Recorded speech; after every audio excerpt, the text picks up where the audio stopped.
Seoul, South Korea. I had no expectations when boarding my flight in Taiwan. I saw it as somewhere I just had to visit, and ultimately, this is where you land when you arrive into South Korea. This was shaped by blogs and social media of people who describe it as boring, grey, and too big. Were they wrong? There's only one way to find out. I've got to travel there and see for myself. Join me today as I check out as many sites, museums, temples, cafes, night markets, local culture, and quirky buildings as possible in 5 days. Let's go. My name is James, but you can call me Hamo. In 2023, I spent a year travelling the world with my girlfriend Emma. Join me as I take a look back over our epic trip, and remember to like and subscribe to keep up with our adventures.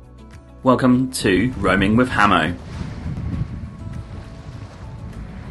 As you may or may not know, Seoul is the capital of South Korea, and you can fly into there from anywhere in Asia for pretty cheap. So we got a cheap flight from Taipei with Jeju Air, a South Korean low-cost airline, for 150 Canadian dollars. We arrived into the airport and bought our travel card for 4,000 won, which is about 4 Canadian dollars, topped it up and made our way to our hostel called the Hipsy Guest House in the area around Mural 4, which is near the Gwangjang Market. You may have heard about this market on Netflix, but more to come on that later. And we had a private room with a private bathroom for 50,000 won a night. We got into the city quite late, so had a quick dinner at Shake Shack Burger before settling for the night and getting ready for sightseeing the next day. First up on this day is coffee at a place called Cheonggyecheon Coffee. Very trendy and western. This is on the way to the Korean War Memorial, and we set off on our walk for 20 minutes. And look at this fantastic day. Sunny, 30 degrees, and absolutely glorious. As we walked into the memorial's grounds, we found many statues depicting the war. We then dipped into the Korean War Memorial building, which is free entry and well worth the visit to learn about the Korean War. And I do love planes, so I got a few photos with those. And this place is huge, with plenty of floors, with lots of information, so give yourself time.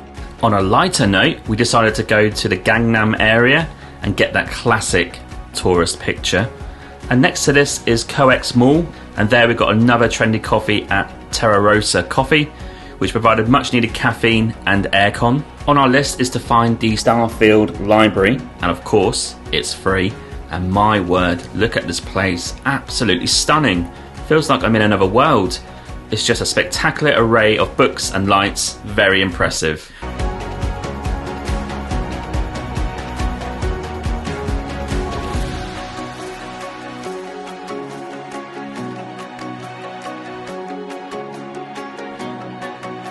To finish the evening, we decided to get some vegan food at Plant Chewed restaurant in the COEX Mall. What an absolute find this is. Slightly expensive, but the vegan food is absolutely fantastic and huge portions. And I must say, a great first day sightseeing in Seoul. Right, next morning is another glorious day, 30 degrees heat, and it's pretty hot. So we've got a fan and our towel, and I was sweating more times than Donald Trump in a courtroom. And first off is Cheonggyecheon, which is an 11-kilometre long walkway along the river in downtown Seoul. It's a beauty of a walk. During the day, lots of people just chilling out with friends. I absolutely love the vibe, and you can see all the older generation getting out and getting their steps in.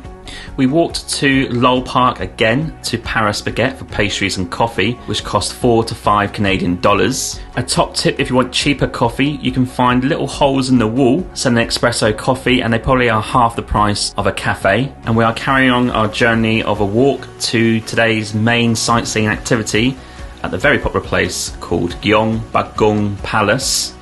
The cost is 3,500 won to go in, so about $3.50 Canadian, really cheap. But the best thing here is that they do a free walk and tour in English 3 times a day. So we got into our 1:30 PM free walk and tour slot. Look at the stunning backdrop and architecture. Just simply awesome. People love getting dressed up in traditional clothing for the occasion. The free walk and tour is recommended because it explains for an hour all the different parts of the palace, the history of Korea, the royal family, and some history about the actual place that you're seeing. I love the little bits of water by some of the palace buildings, and just a fantastic tour. Really enjoyed it, well worth doing, and learnt a lot about Korea.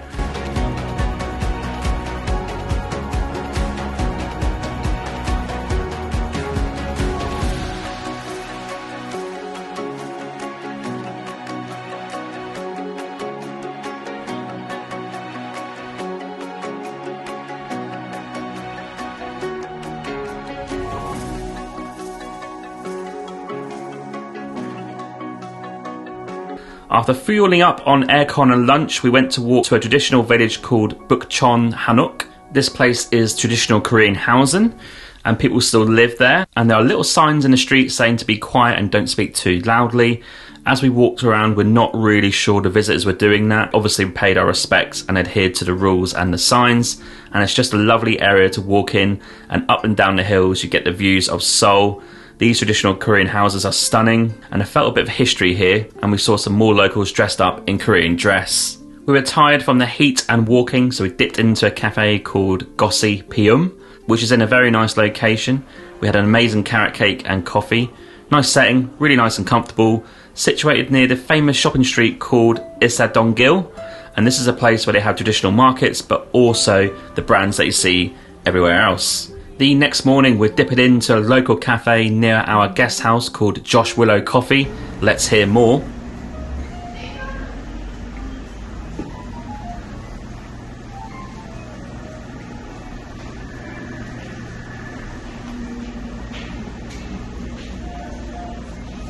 But this is a super classy establishment, as you can see behind me.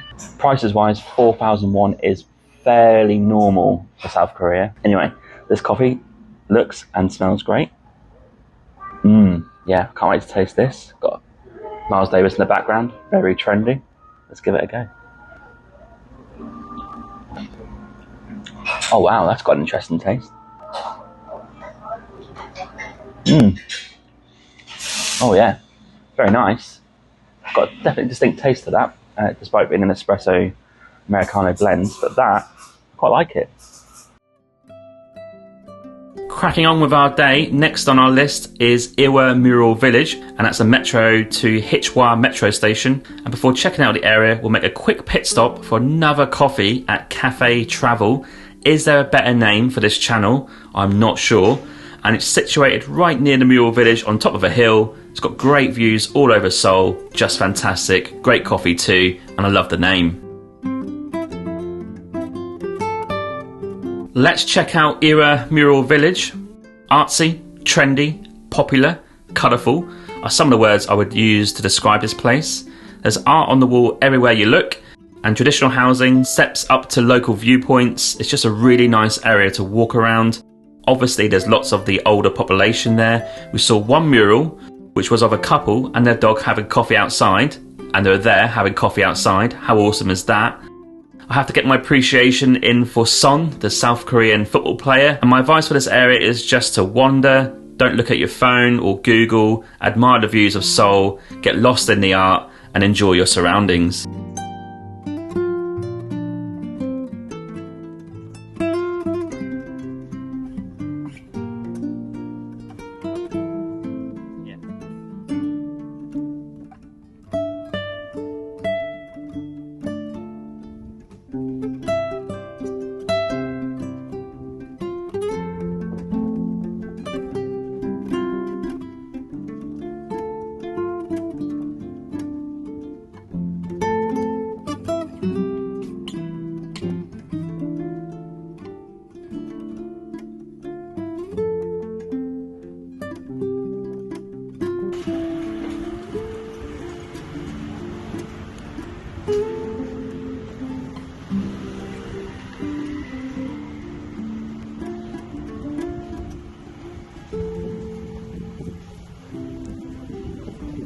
Trendy.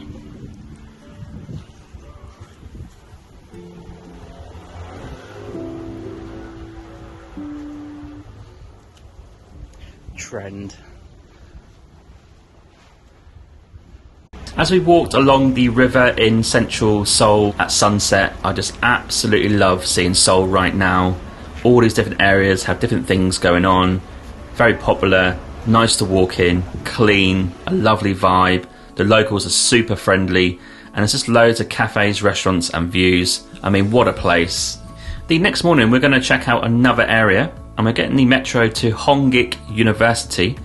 This is a very popular area called Hongdae, and I instantly love the vibe. Quite hip, lots of university students and a tad westernised with a lot going on. And first up is brunch at Camellia Cafe. I needed a Western brunch as I was struggling with Korean food. It's not my favourite. However, an English breakfast was had at 15 Canadian dollars, a very classy establishment. Then Emma needed some content, so we walked to her favourite shop called Banul, which is a knitting cafe right up her street. After wandering around the area, it's time to pop in for another coffee because it's hot and we need aircon.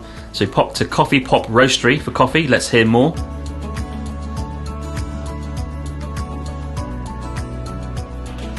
These guys are open from 10:30 in the morning every day, and they close at 1:30 in the morning every day, apart from Sunday where it's half midnight. So they open really, really late. I think the reason being, it's not alcohol, it's a dessert cafe as well. So in Seoul, a lot of places are dessert cafes, so you get your drinks, iced or hot drinks, and you get dessert, normally a cake or a cheesecake, something like that. And they have something that's quite interesting, I don't know what it is, it's Himalayan pink salt coffee. I'm making assumptions here, but maybe that's pink salt in coffee. Not sure what that would taste like, but these are the type of things you get on their special menu. Let's give this coffee a go, I've not tasted it yet. It smells a bit nutty again. The last one I had in Seoul was a bit nutty. It smells nutty. Let's give this a go. Oh yeah, very light. God, that is top notch, that is. Oh, that is so... I'm going to have another one that's so good. To finish the day, we walked down to the National Museum of Korea. It has a spectacular interactive room, and look at this one. But overall, free to get in for tourists, so it's a great budget-friendly thing to do in Seoul, and you get to learn a lot about that country. Do you remember me mentioning Gwangjang Market earlier? Well, we found a woman from Netflix, but there was queues to get to her table for 10 to 15 people in front of us, so quite long. So unfortunately, we didn't hang about for that. However, all the stalls in this market do serve the same sort of food. So I had mung bean pancakes with a pot of soy sauce and veg. They tasted absolutely awesome. We're at a Korean food market, and this is a mung bean pancake. I'm going to give that a go.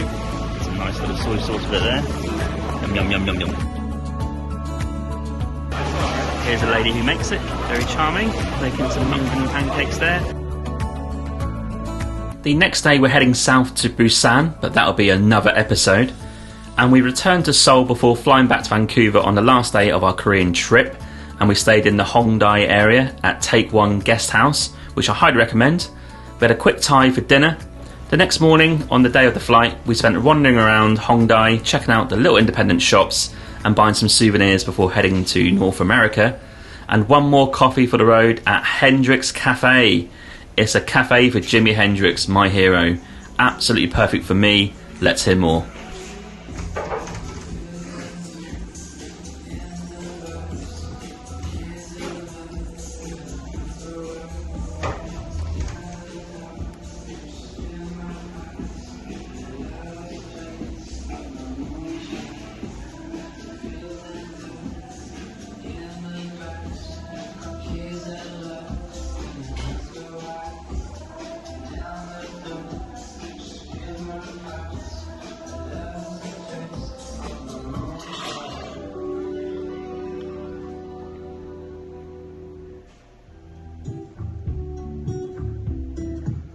And it is a cafe based on the great man himself. There he is over there, Jimi Hendrix. It combines coffee and Hendrix, a bit of a hero of mine, and you have to travel to get there, so it's got all three things combined. So I'm really gasping to taste this. It's at midday, I've not had a coffee yet. I had a brunch and an orange juice, but I need a coffee. Let's get straight in to tasting this. And as you can see with the mug, Handrix at the back, it says coffee roasters, can't turn that around. Let's give it a go. Oh.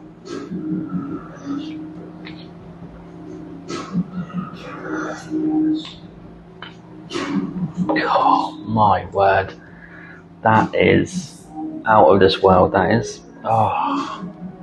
This concludes my 5 days in Seoul, and what an adventure. A serious amount of steps was accomplished as we trundled around the whole city in the heat, seeing as much as we could. I loved everything that we did. I tried to mix it up with traditional classic Korean sightseeing with a lot of cafes and Western stuff chucked in too. Seoul had the best coffee scene for a city that I visited in 2023. And one thing I did struggle with is Korean food. We tried as much as we could, but I just couldn't get on board with it. I love the street snacks and food markets, but the cuisine is not a favourite. However, this country is a favourite of mine. There are plenty of things we didn't see, like Seoul Tower and the DMZ. However, we filled our days with palaces, traditional villages, museums, markets, walking routes, art murals, and great coffee. This is a fantastic introduction to Seoul. If you want to hear more about my Seoul trip, click the link below to my blog. There's more info in there. This itinerary is perfect for first-time visitors, and I cannot wait to go back because it exceeded my expectations tremendously. Thank you, Seoul and South Korea. Please follow and subscribe on my YouTube channel today, and let's go and see the world. Cheers, Hamo.